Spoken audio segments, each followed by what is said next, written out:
మన రక్షకుడైన యేసుక్రీస్తు నామములో మీ అందరికీ వందనాలు తెలియజేస్తున్నాను. ఈ మంచి సమయంలోకి మనం అడుగుపెట్టాం. అందుకు దేవునికి కృతజ్ఞతాస్తుతులు చెల్లిస్తున్నాను. మీ అందరికి నా వందనాలు. మన వాక్యంలోకి వెళ్ళిపోదాం. సమయం గతించిపోతుంది కాబట్టి వాక్యం ధ్యానించేద్దాం. దేవుడు భూమిని ఆకాశాన్ని కలుగజేసి వాటి ఉత్పత్తి ప్రకారము దాన్ని చేశాడు. సూర్యచంద్రుల్ని నక్షత్రాలను కలుగజేసి సమస్తాన్ని కలుగజేశాడు. ప్రతి దాన్ని ఆయన క్రమం చొప్పున చేసుకుంటూ ఒక్కొక్క దాన్ని పరిశుద్ధపరచుకుంటూ దేవుడు తన చేసిన సృష్టి అంతటిని బట్టి ఆయన సంతోషించాడు. అయితే దేవుడు ఎప్పుడైతే దేవునికి ఒక ఆలోచన కలిగిందో, మన స్వరూపమందు మన పోలికలో మానవుని చేయుదుము అని ఎప్పుడైతే ఒక ఆలోచన కలిగిందో, ఆ ఆలోచన కూడా దేవునికి మంచిదని ఎంచి నరుని నిర్మించాడు. నాసిక రంధ్రాల్లో జీవవాయువును ఊదాడు. నేలమట్టి నుంచి తీశాడు. నేలమట్టితో నరుని నిర్మించి వారి నాసిక రంధ్రాల్లో జీవవాయువు ఊదాడు. అతడు జీవాత్మ అయ్యాడు. ఇవన్నీ దేవుడు చేసినప్పుడు చాలా సంతోషంగా ఉంది, చాలా ఆనందంగా ఉన్నాడు. ఎప్పుడైతే దేవుని బోధ నుండి మనిషి తప్పిపోయాడో, దేవుని ఉపదేశానుసారమైన భక్తి నుంచి తొలగిపోయాడో, దేవుని నీతి నుండి దేవుని పరిశుద్ధత నుండి మనిషి ఎప్పుడైతే తొలగిపోయాడో, మనిషి యొక్క జీవితము అపవిత్రమైపోయింది. ఆయన సృష్టిలో పరిశుద్ధతను ఏర్పరచుకున్నాడు. కానీ మనిషి యొక్క విధానాన్ని బట్టి, మనిషి యొక్క స్వభావాన్ని బట్టి, ఉపదేశానుసారంగా ఎప్పుడైతే అడుగు వెనకేసాడో అప్పుడు మనిషి యొక్క జీవితము అపవిత్రమైపోయింది.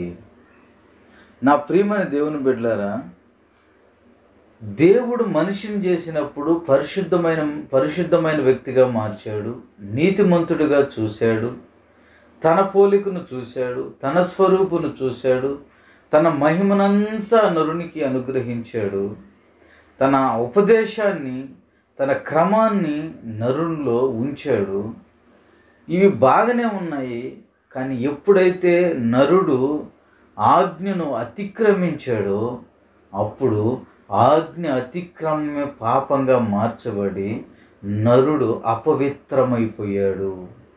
అంటే వేరొక బోధ నరుని హృదయంలో నాటుకుపోయింది. ఇది ఎందుకు నాటుకుపోయింది? పరిశుద్ధమైన దేవుని సహవాసంలో, సన్నిధిలో ఉండి వేరొక బోధని నరుడు ఎందుకు ఆస్వాదించాల్సి వచ్చింది? వేరొక బోధని వినాల్సి ఎందుకు వచ్చింది అనేది మనం లేఖనాల్లో కొన్ని బోధల విషయమై మీతో నేను మాట్లాడాలని ఈ రాత్రి ఇష్టపడుతున్నాను. చూడండి, మీకు వరుసగా కొన్ని బోధలను నేను మీకు పరిచయం చేస్తాను, టూకీగా పరిచయం చేస్తాను. చదువుకుందాం. చూడండి, అపవాది బోధ, తల్లి రెప్కా బోధ, శత్రువు బోధ, వేషధారుల బోధ, సొంత బోధ, గారడి బోధ, యెజెబెలు బోధ. ఈ 7 బోధలు, ఇంకా అనేకమైన బోధలు ఉన్నాయి. కానీ దేవుడు నా హృదయంలో పెట్టిన 7 బోధల విషయమై నేను ఈ రాత్రి మీతో మాట్లాడటానికి ఇష్టపడుతున్నాను. ఆ ప్రభు వాక్యాన్ని మీకు వినిపించాలని, ఆయన వెలుగులోకి మిమ్మల్ని తీసుకురావాలని, సర్వసత్యంలోకి మనందరం నడిపించబడాలని ఈ రాత్రి ప్రభు నీతో నాతో మాట్లాడటానికి సంసిద్ధంగా ఉన్నాడు. దేవుడైన యెహోవా ప్రతి సాయంత్రం చల్లపూట ఒక మానవునితో సహవాసం చేస్తూ తన పరిశుద్ధతంతా మానవునికి ఇస్తూ తన మహిమ, తన అనుకున్నది, తన కోరుకున్నది మానవుని ద్వారా తీర్చుకోవాలని ఆయన ఆశపడి ఆయన నీతిని నెరవేరుస్తూ మానవుని పట్ల ఒక విధానాన్ని ఆయన చూడాలని ఆశపడితే, ఇప్పుడు మానవుడు ఏం చేస్తున్నాడో మనం చదువుకుందాం. చూడండి, ఆదికాండము 3వ అధ్యాయము 4వ వచనం మనం చదువుకుందాం. చూడండి, అందుకు సర్పము, మీరు చావనే చావరు, ఏలయనగా మీరు వాటిని తినుదినమున మీ కన్నులు తెరవబడుననియు మీరు మంచి చెడ్డలను ఎరిగిన వారే దేవతల వలె ఉందురనియు దేవునికి తెలియనని స్త్రీతో చెప్పగా. నా ప్రియమైన దేవుని బిడ్డలారా, ఇది అపవాది బోధ. ఎవరి బోధ ఇది? అపవాది బోధ. దేవుడు ఆదిలోనే ఏం చెప్పాడు? నరులను మన స్వరూపమందు మన పోలికగా నేను చేయుదుము అనుకున్నాడు ఆయన. ఆదికాండము 1వ అధ్యాయం 26వ వచనంలో మనం చదువుకుంటే, దేవుడు మన స్వరూపమందు మన పోలిక చొప్పున నరులను చేయుదుము. ఏమంటే దేవుడే తన స్వరూపమందు నరులను చేసుకుంటే మీ కన్నులు తెరవబడి దేవతల వలె ఉందిరని దేవునికి తెలియను. ఏంటంటే దేవతల వలె ఉంటుందండి. దేవుడే తన స్వరూపమందు నరుని చేసుకుంటే మరలా దేవతల వలె ఉంటుందండి. నా ప్రియమైన దేవుని బిడ్డలారా, ఇది అపవాది యొక్క బోధ.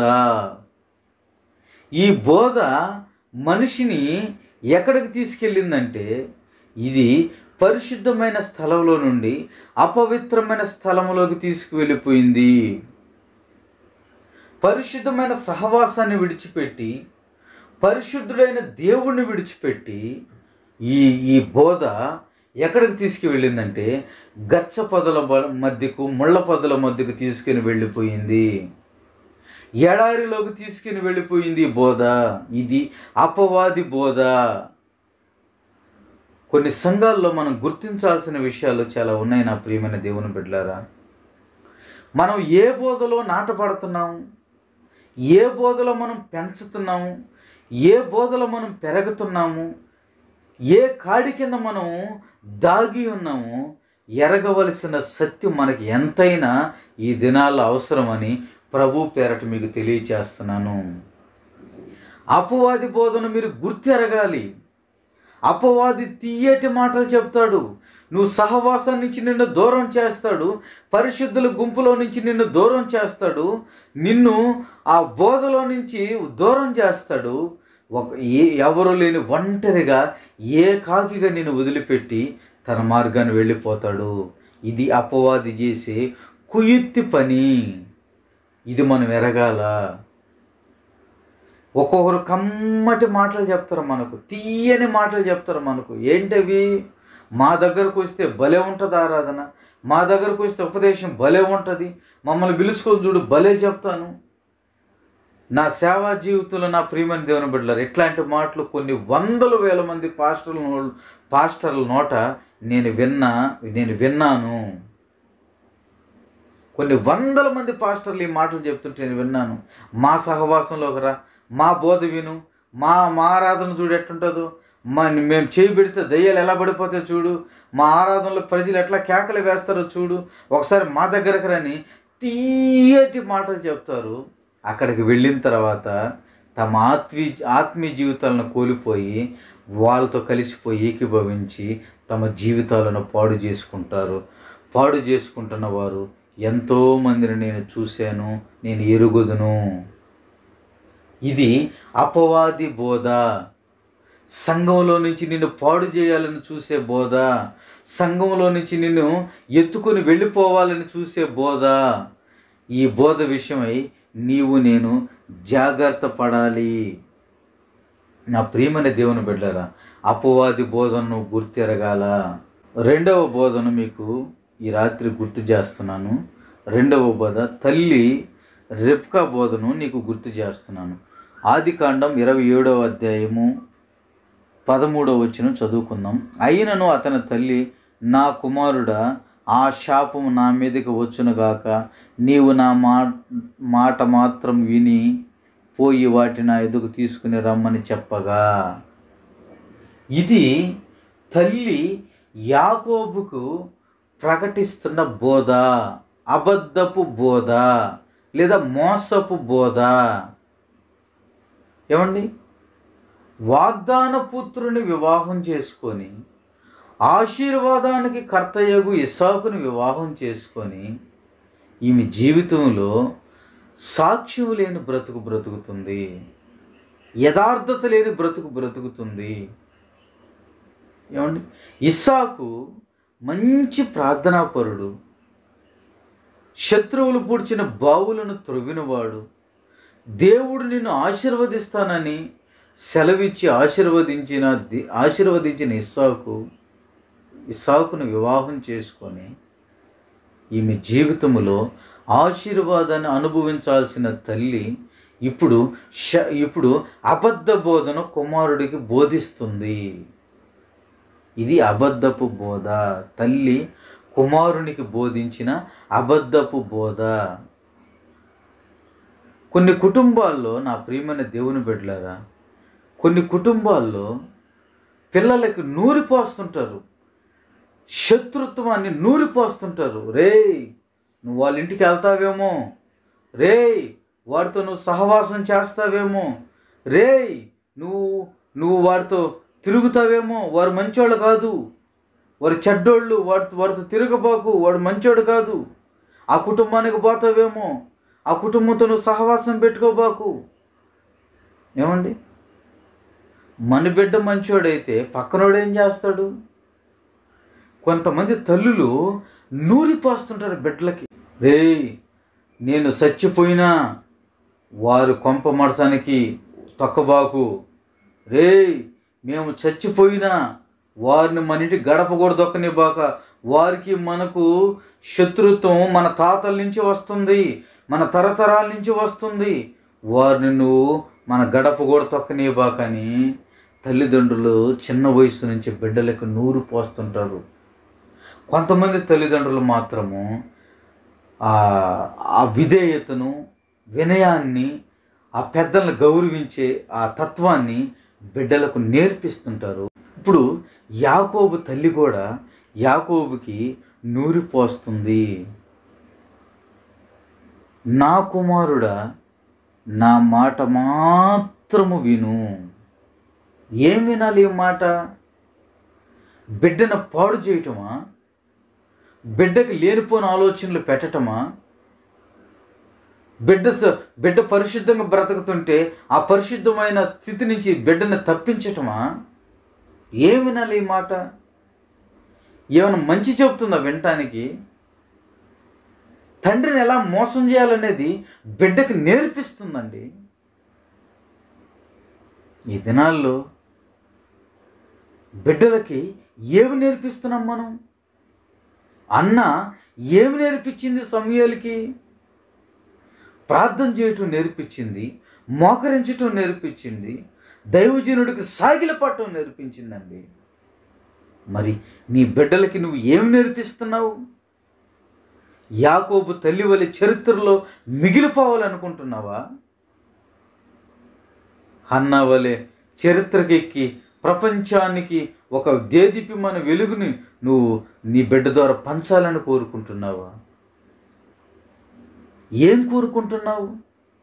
ఇది తల్లి బోధ యాకోబుకి నేర్పిస్తుంది.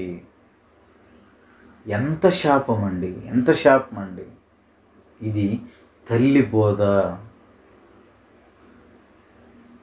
నా ప్రియమైన దేవుని బిడ్డలారా, నేను మరలా వెనక్కి వస్తాను. మరలా ఇవన్నీ గుర్తుపెట్టుకోండి. నేను మరలా వెనక్కి వస్తాను. తర్వాత మీకు ఉపదేశాన్ని మీకు వినిపింపజేస్తాను. చూడండి, 3వ బోధ మనం నేర్చుకుందాం. శత్రువు బోధ చదువుకుందాం. సంఖ్యాకాండము 22వ అధ్యాయము 18వ వచనం చదువుతున్నాను. చూడండి. అందుకు బిలాము బాలాకు తన ఇంటెడు వెండి బంగారములను నాకిచ్చినను, కొద్ది పని అయినను గొప్ప పని అయినను చేయనట్లు నేను నా దేవుడైన యెహోవా నోటి మాట మీరలేను. కాబట్టి మీరు దయచేసి రాత్రి ఇక్కడే నుండండి. యెహోవా నాతో నీకు ఏమి చెప్పునో నేను తెలుసుకుందునని బాలాకు సేవకులకు ఉత్తరం ఇచ్చాను. అంత గొప్ప ప్రవక్త బిలాము. ఇప్పుడు బిలాము శత్రువు బోధకు లోబడిపోతున్నాడు. దేవుని బోధకు లోబడాల్సిన బిలాము, దేవుని మాటను అనుసరించి నడవాల్సిన బిలాము, దేవునితో సహవాసం చేయాల్సిన బిలాము, దేవునిని పట్టుకోవలసిన బిలాము ఇప్పుడు శత్రువు బోధకు లోబడిపోతున్నాడు. ఇప్పుడు శత్రువు బోధను ఆస్వాదిస్తున్నాడు. ఇప్పుడు శత్రువు బోధను ప్రేమిస్తున్నాడు బిలాము. చూడండి, దేవుడు ఏమంటున్నాడో చూడండి. ఆ మనుషులు నిన్ను పిలువ వచ్చిన ఎడల నీవు లేచి వారితో వెళ్ళుము. బిలాంకి శత్రువు బోధ ఇంపైపోయింది. అందుకని దేవుడు కూడా బిలాంకి ఏమంటున్నాడంటే, ఒకవేళ ఆ శత్రువులు నిన్ను పిలిస్తే నువ్వు వారితో కూడా వెళ్ళిపో. అంటే బిలాము దేవునికి ఎంత విసుగు పుట్టించేసాడండి, ఎంత ఆయాస్కరంగా బిలాము మిగిలిపోయాడు. శత్రువు బోధకి బిలాము ఎంత సరెండర్ అయిపోయాడండి. ఒక ప్రవక్త ఏమి చెప్తే తన నోటి గుండా అది జరిగే ఒక గొప్ప ప్రవక్త ఇప్పుడు శత్రువు బోధను చెవులు కోసుకుంటూ వింటున్నాడు. శత్రువు బోధను దాన్ని అనుసరించాలని శత్రువు బోధను వెతుక్కుంటున్నాడు బిలాం. నా ప్రియమైన దేవుని బిడ్డలారా, కొన్ని సంఘాల్లో శత్రువు బోధలు ఎక్కువైపోయినాయండి. డబ్బిస్తే ఒక బోధ, వెండిస్తే ఒక బోధ, ఏమండి కుర్చీ వేస్తే ఒక బోధ, శాలువా కప్పితే ఒక బోధ, దండేస్తే ఒక బోధ, పొగిడితే ఒక బోధ, కానుక ఎక్కువ పెడితే ఒక బోధ, కానుక తక్కువ పెడితే ఒక బోధ. ఎన్ని బోధలు సంఘాల్లోకి ఈ మధ్యకాలంలో వచ్చేసాయంటే దాన్ని నేను వివరించలేను, దాన్ని నేను మీ ఎదుటికి తీసుకొని రాలేను. ఎన్ని బోధలు వచ్చేసాయండి సంఘంలోకి. ఇది శత్రువు బిలాంకు బోధిస్తున్నాడు. బిలాము శత్రువుకు బోధించాల్సింది పోయి ఇప్పుడు బిలాము శత్రువు బోధన వింటున్నాడు. దేవుడు కూడా నీవు ఒకవేళ వాళ్ళ బోధన వినాలనుకుంటే వారు వచ్చి నిన్ను పిలిచినప్పుడు వారితో కూడా నువ్వు వెళ్ళిపో. అందుకని దేవుడు కూడా ఈ మధ్య సంఘాల్లో కార్యాలు చేయట్లేదండి. కారణం ఏంటో తెలుసా? వాళ్ళు అపవాదియగు శత్రువును సంఘాల్లోకి చేర్చుకొని వాడు ఎట్లా చెబితే అట్టాడుతున్నాడు. కాబట్టి దేవుడు కూడా అద్భుతాలు జరిగించటం ఆపేశాడు. సంఘంలో అద్భుతాలు జరగటం ఆపేశాడు ఆయన కూడా. కారణం ఏంటంటే శత్రువుల బోధలు వీళ్ళు సంఘాల్లోకి తీసుకొని వచ్చేసారు. పరిశుద్ధంగా బతకాల్సిన వీళ్ళు, దేవుని కొరకు బతకాల్సిన సేవకులు, సంఘాలను కాపాడాల్సిన సేవకులు, సంఘాలను నిలబెట్టాల్సిన సేవకులు ఈరోజు శత్రువుల బోధలను తీసుకొని వెళ్ళి సంఘాల్లో బోధిస్తున్నారు. కేవలము డబ్బు డబ్బు డబ్బు డబ్బు, పదవి పదవి కోసం, డబ్బు కోసం, పదవి కోసం, వ్యామోహం కోసం వీళ్ళు పరిశుద్ధతను పక్కన పెట్టి శత్రువు బోధను సంఘాల్లో వీరు ప్రకటిస్తున్నారు. ఈ ప్రజలు కూడా అదే కరెక్ట్ అని వెళ్ళిపోతున్నారు. అందుకని ఈ రోజుల్లో సంఘాల్లో స్వస్థతలు కరువైపోయినాయి, అద్భుతాలు కరువైపోయినాయి, దేవుడి మేలులు కరువైపోయినాయి, దేవుని కృప కరువైపోయింది, ఆయన సత్యము కరువైపోయింది. కరువైపోయిన దినాల్లో నీవు నేను బ్రతుకుతున్నాము. బాలాకు శత్రువులను పంపించి బిలాంకు బోధిస్తున్నాడు. మీకు వెండి బంగారు సిద్ధం చేసి ఉన్నాం, నీవు రా మాతో లేచిరా అని. బిలాము లేచి వెళ్ళిపోతున్నాడు శత్రువులతో. నా ప్రియమైన దేవుని బిడ్డలారా, ఇది మూడవ బోధ, శత్రువు బోధ.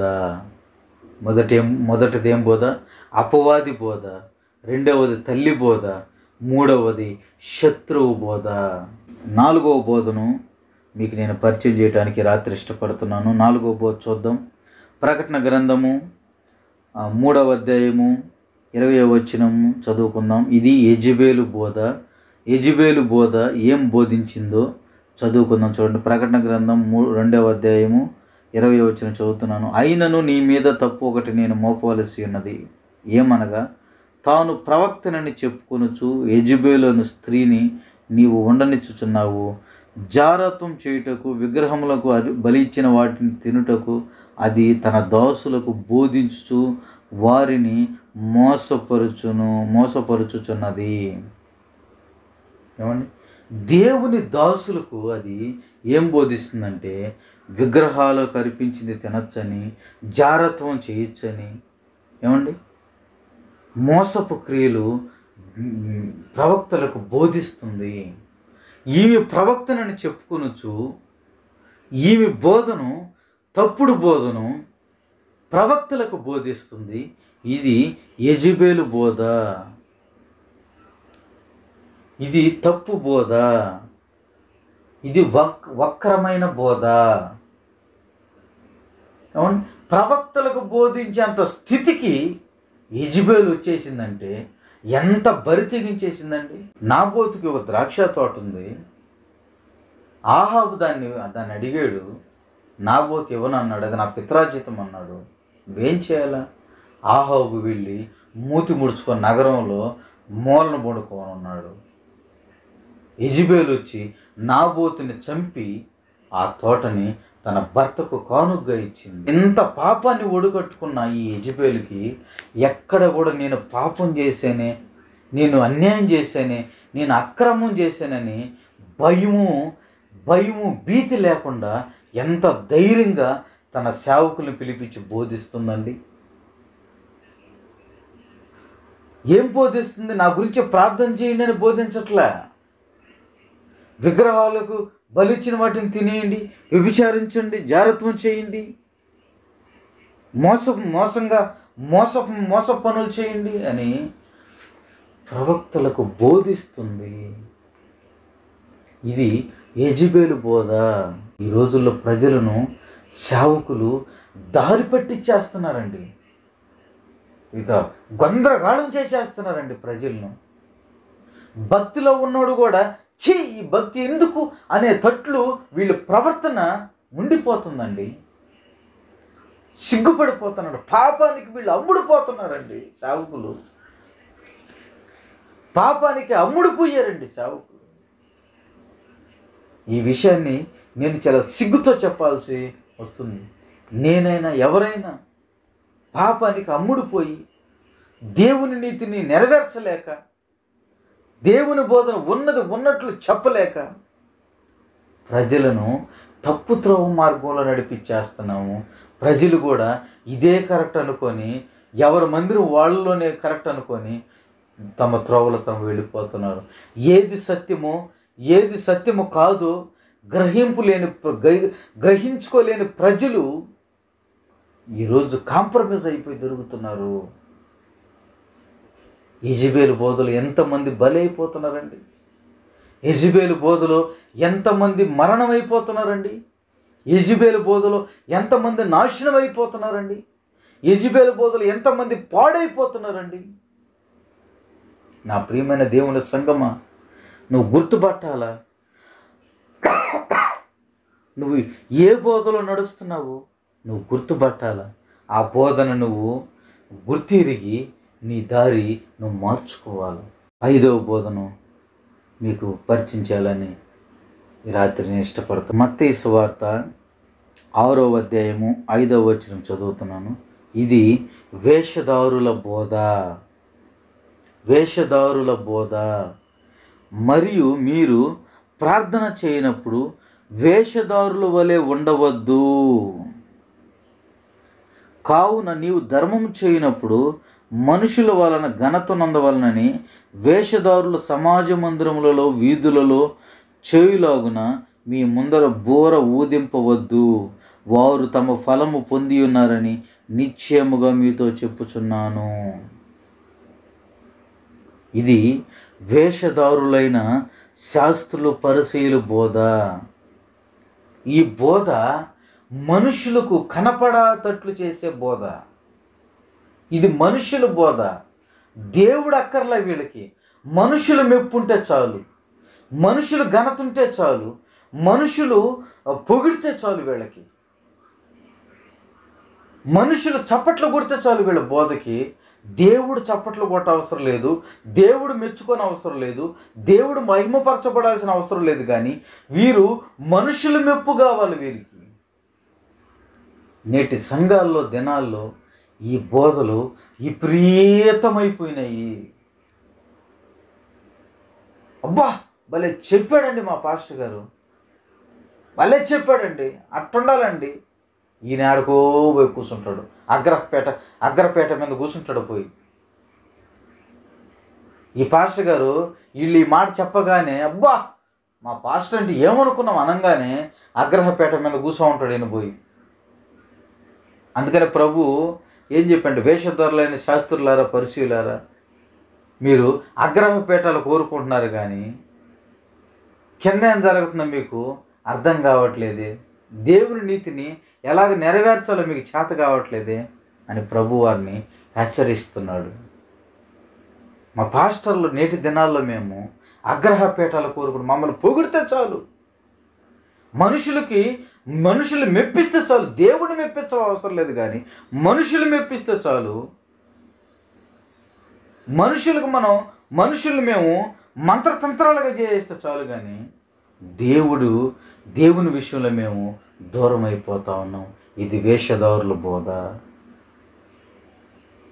ఇది వేషధారులైన శాస్త్రుల పరిశీల బోధ, దేవుని మీద తప్పు నేరం మోపాలన్న బోధ, మనుషులు పొగిడితే చాలు అనుకునే బోధ, మనుషులు మమ్మల్ని గణపరుస్తున్నారు అదే చాలు అనే బోధ నేటి దినాల్లో సంఘాల్లో లేకపోలేదు.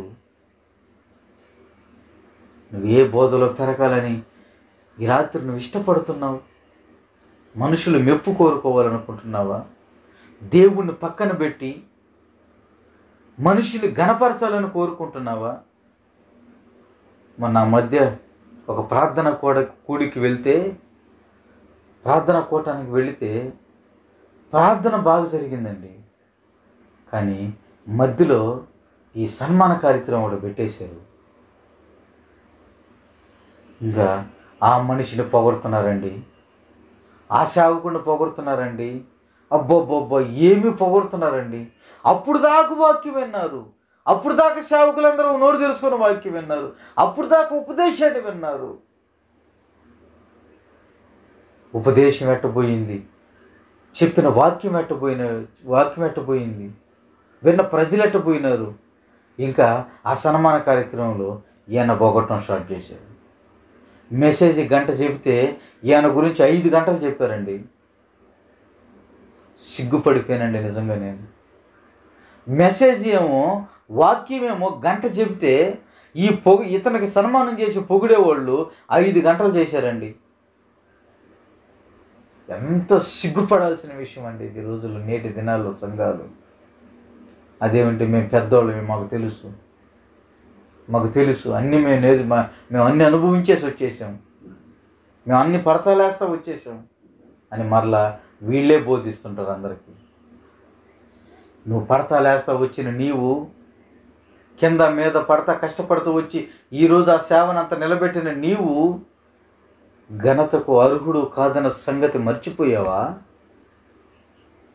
దేవుడు సమస్తమైన మహిమ ఘనతకు అర్హుడనే సంగతి నీవు మర్చిపోయి నిన్ను నీవు హెచ్చించుకుంటావెందుకు?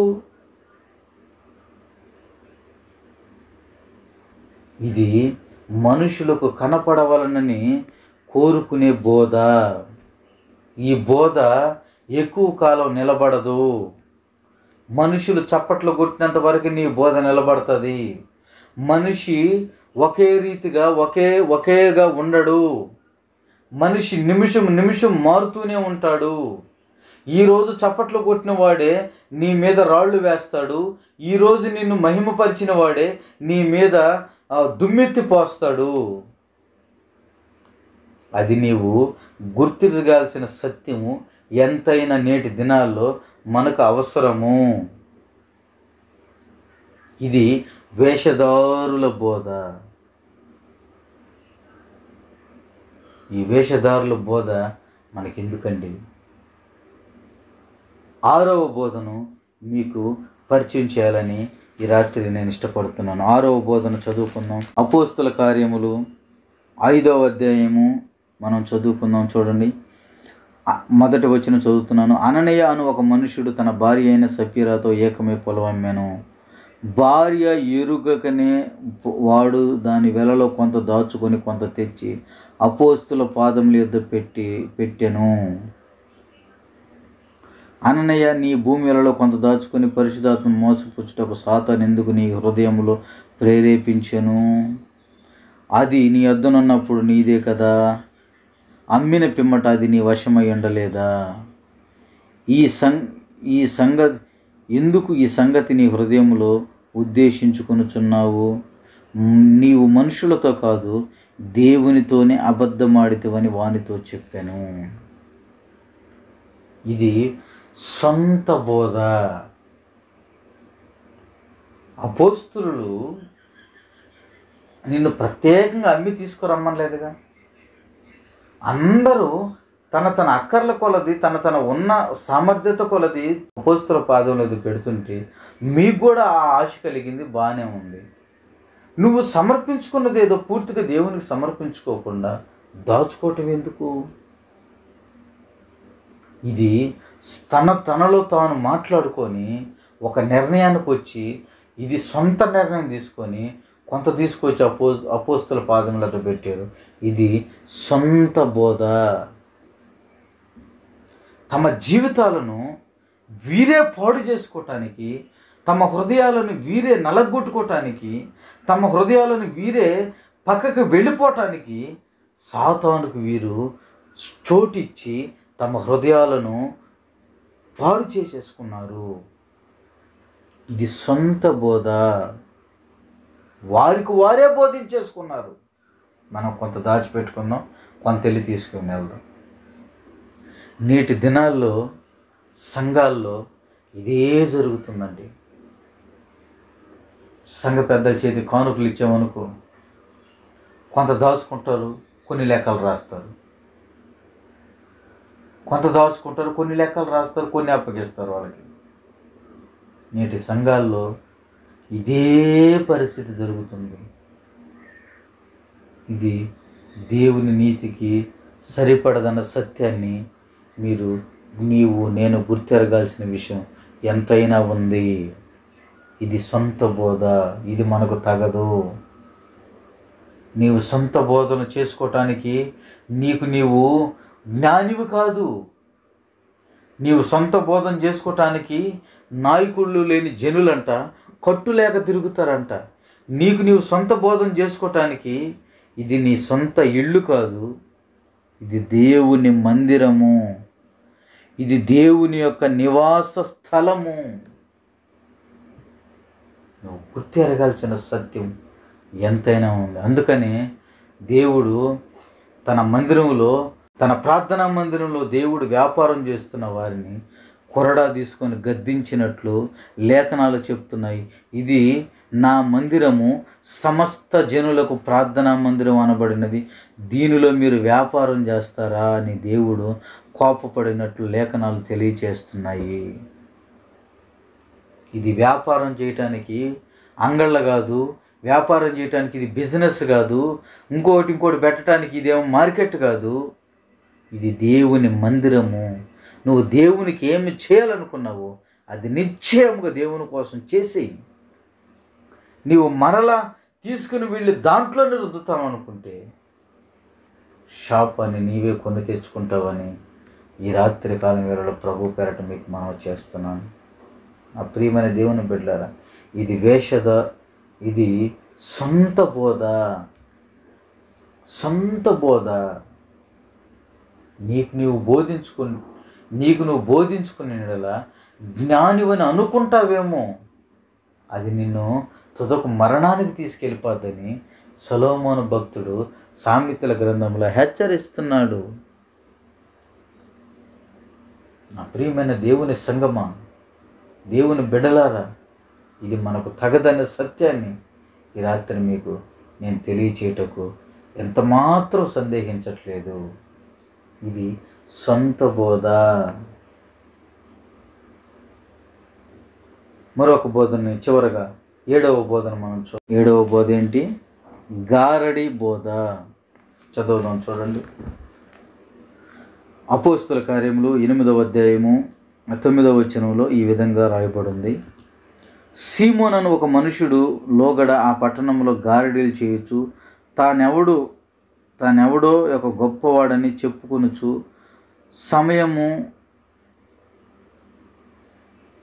సమరయ జనులను విభ్రాంతి పరుచుచుండెను.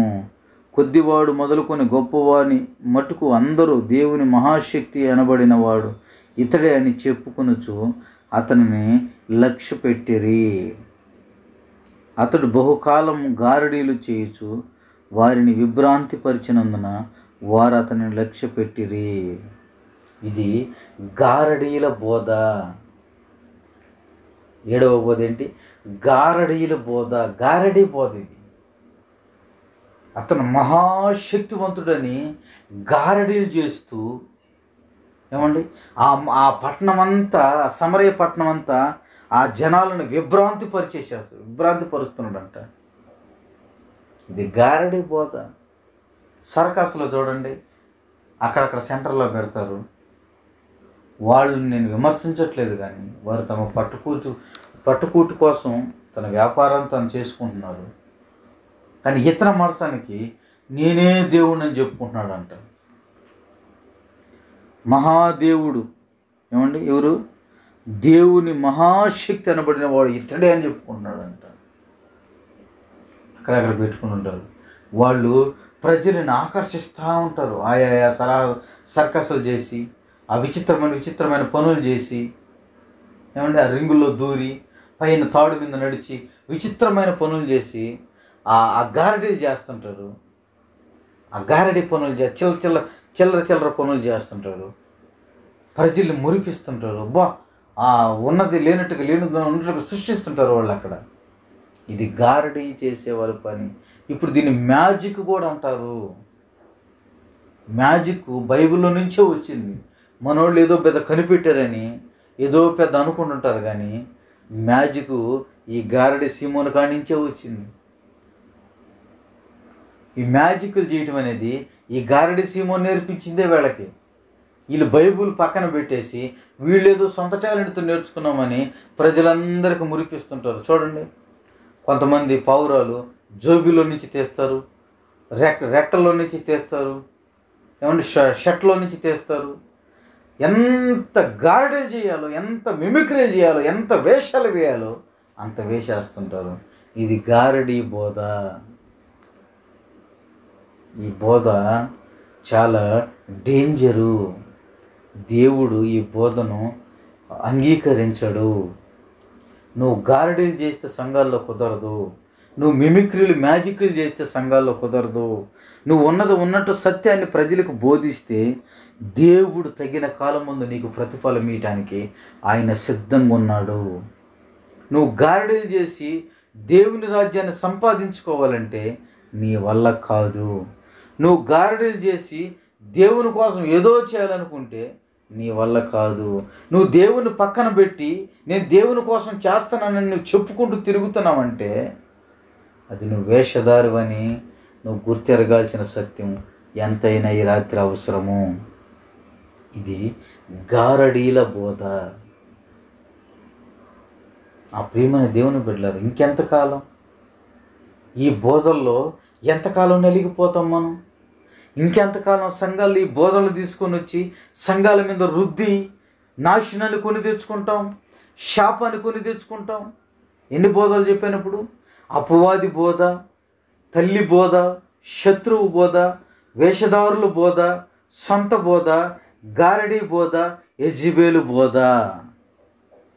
ఈ బోధలు సంఘాల్లో చేసి ఎంతకాలం ప్రజలు మనం మోసపరుస్తూ నిన్ను నీవు నలగొట్టుకుంటావు, నిన్ను నీవే పాడు చేసుకుంటావు. పౌలు అంటాడు, అనేకులకు నేను బోధించి నేను ఎక్కడ భ్రష్టుడైపోతానని నన్ను నేను నలగొట్టుకుంటున్నాను అంటున్నాడు పౌలు. మరి అనేక మందికి నువ్వు బోధించి నీకు నువ్వు శాపాన్ని కొని తెచ్చుకొని ఆ శాపంలో నుంచి, పాపం నుంచి బయటికి రాలేక ఈరోజు లోకంతో రాజీ పడిపోయి బ్రతుకుతున్నావు. సంఘాన్ని లోకంలోకి తీసుకొని వచ్చేసావు. లోకం తీసుకొని సంఘంలో పెట్టేసావు. పరిశుద్ధతను కోల్పోయినావు. ఈ రాత్రి నువ్వు పరిశుద్ధతను కోల్పోయినావు. లోకాన్ని తీసుకొని వచ్చి పరిశుద్ధమైన స్థలంలోకి కలిపేసావు. పాపాన్ని తీసుకొని వచ్చి సంఘంలోకి నువ్వు చేర్చేసుకున్నావు. ఇప్పుడు నువ్వు దాని నుంచి బయటికి రాలేకపోతున్నావు. ఇదే సత్యమని నువ్వు అనుకుంటున్నావు. ఇదే కరెక్ట్ అని నువ్వు అనుకుంటున్నావు. ఇదే నిజమని నువ్వు అనుకుంటున్నావా? ఇదే సేవ నువ్వు అనుకుంటున్నావా? ఇది ఇట్లాగే ఉంటుందిలే సేవ అంతా నువ్వు అనుకుంటున్నావా? నేను చేసేది కరెక్ట్ అని జ్ఞానం అని అనుకుంటున్నావా? నీ తెలివితేటలతో నీ సొంత ఆలోచనతో గారడీలు చేస్తూ యెజబెలు బోధ ప్రకటిస్తూ అపవాదం చేర్చుకొని ఏమండి వేషధారుల వలె సొంత బోధ బోధిస్తున్నావా? ఇది నీకు తగదని దేవుని వాక్యం తేటగా సెలవిస్తుంది. ఇది నీకు తగదు. దేవుని వాక్యాన్ని తేటగా సెలవిస్తుంది. నా ప్రియమైన దేవుని బిడ్డల, ఏ బోధలను ప్రజల్ని పెంచాలనుకుంటున్నావు? ఏ బోధలను దేవుని రాజ్యాన్ని కట్టాలనుకుంటున్నావు? ఏ బోధలను దేవుని ఆశీర్వాదాన్ని పొందుకోవాలనుకుంటున్నావా? దేవుని శాపానికి పాత్రుడు అవ్వాలనుకుంటున్నావా? ఏ బోధ? యెజబెలు బోధ, వేషధారుల బోధ, ఏ బోధ నువ్వు బోధిస్తున్నావు ఈ సంఘాల్లో? ఈ రాత్రికాలం సమయంలో మీకు తేటగా తెలియచేస్తున్నాను. నా ప్రియమైన దేవుని సంగమా, నా ప్రియమైన దేవుని బిడ్డలారా, ఏ బోధ కింద నువ్వు పెరుగుతున్నావు? ఏ బోధ కింద నువ్వు ప్రయాసపడుతున్నావు? ఏ బోధ కింద నువ్వు నలిగిపోతున్నావు? ఏ బోధ కింద దేవుని రాజ్యం కట్టాలని వెళ్ళి అపవాది రాజ్యాన్ని నువ్వు కడుతున్నావు? ఏ బోధ కింద నువ్వు అల్లాడిపోతున్నావు దేవుని రాజ్యాన్ని కట్టలేక? ఏ బోధ కింద నలిగిపోయి నువ్వు చెమట కష్టం చేసుకుంటూ బ్రతుకుతున్నావు? నువ్వు లోకాన్ని చేర్చుకున్నావు అనే సత్యాన్ని ఎప్పుడైనా నువ్వు గుర్తెరిగేవా? సంఘాల్లో ఏ బోధ బోధిస్తున్నావు? సంఘాల్లో ఎలాంటి బోధన నువ్వు ప్రకటిస్తున్నావు ప్రజలకి? సంఘాల్లో నువ్వు ఏ మార్పు కోసం నువ్వు ప్రయత్నిస్తున్నావు? అందుకనే దేవుని లేఖనాల్లో ఒక మంచి మాట ఉంటుంది. ఉపదేశకులు 10,000 మంది ఉన్నారంట, కానీ తండ్రులు లేరంట. ఉపదేశకులు ఉన్నారు కానీ తండ్రులు లేరు. సంఘాల్లో ఉపదేశించేవారు అవసరం లేదండి, తండ్రి మనసు కలిగిన వారు కావాలి. ఉపదేశించేవారు ఎందుకు? వాక్యం చెప్పేవాళ్ళు ఎందుకు? నువ్వు శత్రువుని ప్రేమించలేనప్పుడు నువ్వు వాక్యం చెప్పేది ఎందుకు? దేవుని రాజ్యాన్ని పరిశుద్ధంగా కట్టలేనప్పుడు ఎందుకు? తండ్రి మనసు లేనప్పుడు ఎందుకు బోధించాలా సంఘాల్లో? దేని కొరకు నీ పరుగులాట, నీ ప్రయాస? దేనికోసం నీ పాకులాట? ఏ రాజ్యాన్ని సంపాదించుకోవాలని నువ్వు ప్రయాసపడుతున్నావు? ఏ రాజ్య వ్యాప్తి కొరకు నువ్వు పాకులాడుతున్నావు ఈ రాత్రి? ఏ రాజ్యాన్ని కట్టాలనుకుంటున్నావు? ఏ రాజ్యంలో నువ్వు చేర్చబడాలనుకుంటున్నావు? అపవాది రాజ్యాన్ని కట్టాలనుకుంటున్నావా? దేవుని రాజ్యాన్ని కట్టాలనుకుంటున్నావా? దేవుని రాజ్యాన్ని కట్టాలనుకునే బోధ వేరుగుంటుంది. అపవాది రాజ్యాన్ని కట్టాలనుకునే బోధలు ఇవన్నీ బోధలే. ఇవన్నీ అపవాదికి సంబంధించిన బోధలే. అపవాది బోధ, తల్లి బోధ, శత్రువు బోధ, వేషధారుల బోధ, సొంత బోధ, గారడి బోధ, యెజబెలు బోధ. ఇది అపవాది దుర్గాన్ని స్థాపించే బోధలు ఇవి. దేవుని రాజ్యానికి నువ్వు దూరం అయిపోయే బోధలు ఇవి. నా ప్రియమైన దేవుని సంగమా, నువ్వు ఏ బోధలో ఉండాలని ఇష్టపడుతున్నావు ఈ రాత్రి? నువ్వు ఏ బోధ కొరకు నిన్ను నీవు అప్పగించుకుంటున్నావు? నువ్వు ఏ బోధలో బ్రతకాలని నిన్ను నీవు దేవునికి సమర్పించుకుంటున్నావు? వద్దు, ఈ దుర్నీతి బోధలొద్దు. దుర్నీతి బోధ బోధించి బిలాం భ్రష్టుడైపోయాడని పేతురు ప్రకటిస్తాడు తన లేఖనాల్లో. దుర్నీతి బోధన ప్రకటించొద్దు, బిలాము బోధన ప్రకటించొద్దు, యెజెబెలు బోధన ప్రకటించొద్దు. నువ్వు దేవుని కొరకు ఒక సాక్షి స్తంభంగా నమ్మకంగా బ్రతుకు. ఏ బోధన ప్రకటించాలో నేను మీకు తర్వాత దేవుని వాక్యంలో రెండవ సబ్జెక్ట్లో మీకు తెలియచేస్తాను, రెండవ పార్ట్లో మీకు తెలియచేస్తాను. నువ్వు ఎలా బ్రతకాలో, దేవుని కోసం ఎలా నిలబడాలో, దేవుని రాజ్యాన్ని నువ్వు ఎలా కట్టాలో నీవు పరీక్షించుకోవాల్సిన విషయం ఎంతైనా ఈ రాత్రి ఉందని ప్రభు పేరట మీకు మనవి చేస్తున్నాను. ఇది లోక సంబంధమైన బోధలు, ఇవి అపవాది బోధలు. ఇది పరలోక సంబంధమైన బోధలు కావు. ఇవి నరకానికి వెళ్ళే బోధలు. ఇవి నిన్ను నీవు పాడు చేసుకునే బోధలు, నిన్ను నీవు భ్రమ చెందుకునే బోధలు, నిన్ను నీవు నిత్యాగ్నికి అర్హత చేసే బోధలు ఇవి. నా ప్రియుడా, నా ప్రియురాలా, ఈ బోధల వైపు నీ చెవి యొగ్గొద్దు. ఈ బోధలు మంచి బోధలు కాదు ఇవి. నువ్వు దేవుని కొరకు ఒక మంచి బోధను తీర్మానం చేసుకో. ఒక మంచి బోధ నువ్వు చేపట్టు ఈ రాత్రి. దేవుని కొరకు, దేవుని కోసం నిలబడు. ఆ ప్రత్యక్షత కోసం ఎదురు చూడు. దేవుని కొరకు ఒక మంచి ఆత్మీయుడిగా దేవుని కోసం నువ్వు ఎదుగు. ఒక సంఘంలో సేవకుడా, మనకు తండ్రి మనసు లేకపోతే, ఉపదేశకులుగా నీవు నేను మిగిలిపోవాలని కోరుకుంటే లోక సంబంధమైన బోధను నేను బోధించాల్సి వస్తుంది. నీకు నాకు కావాల్సింది తండ్రి మనసు కావాలా, పరిశుద్ధాత్ముని మనసు కావాలా, దేవునికి లోబడే మనసు నీకు నాకు కావాలని రాత్రి ప్రభు ప్రేమలో మీకు తెలియచేస్తున్నాను. ఏ బోధలో నువ్వు పెరుగుతున్నావు, ఏ ఉపదేశ క్రమంలో నువ్వు నాటబడుతున్నావు, ఏ కంచెలో నువ్వు నాటబడుతున్నావు, నిన్ను నీవు పరీక్షించుకోవాల్సిన విషయం ఎంతైనా ఈ రాత్రి ఉందని ప్రభు పేరట మీకు మనవి చేస్తున్నాను.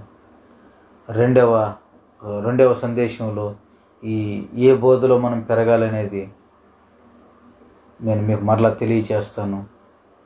కాలతీతం అయిపోతుంది కాబట్టి మీరు ఇంతసేపు ఓపికగా దేవుని వాక్యాన్ని వింటున్న మీ అందరికీ నా హృదయపూర్వకమైన వందనాలు తెలియజేస్తున్నాను. నా ప్రియమైన దేవుని బిడ్డలు, నేను చివరిగా ఒకటే చెప్తున్నాను, మీకు నా రెండు చేతులు ఎత్తి దండం పెట్టి చెప్తున్నాను. ఈ బోధలను నువ్వు కనిపెట్టాలి. ఈ బోధలను నీవు కనిపెట్టాలి. ఈ బోధలను నువ్వు గుర్తెరగాలి. ఎందుకంటే లేకపోతే నీ కొరకు యుగాలు నిత్యాగ్ని కాలుతూనే ఉంది అక్కడ. నువ్వు ఆ నిత్యాగ్నిలో కాలటం దేవునికి ఇష్టం లేక నీకంటూ కొంత సమయాన్ని కేటాయిస్తున్నాడు ఆయన. అది సెకండ్ ఉపదేశంలో మీకు బోధించి నేను ఈ సబ్జెక్ట్ను ముగించాలని ప్రభునామములో కోరుకుంటున్నాను.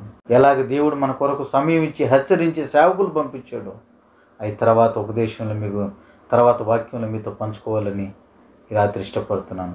దయచేసి అందరు తల్ల వంచండి, కళ్ళు మూసుకోండి. సమయం చాలా అయిపోతుంది. కళ్ళు మూసుకోండి, ప్రార్థన చేసుకొని ఈ రాత్రి సభను ముగించు.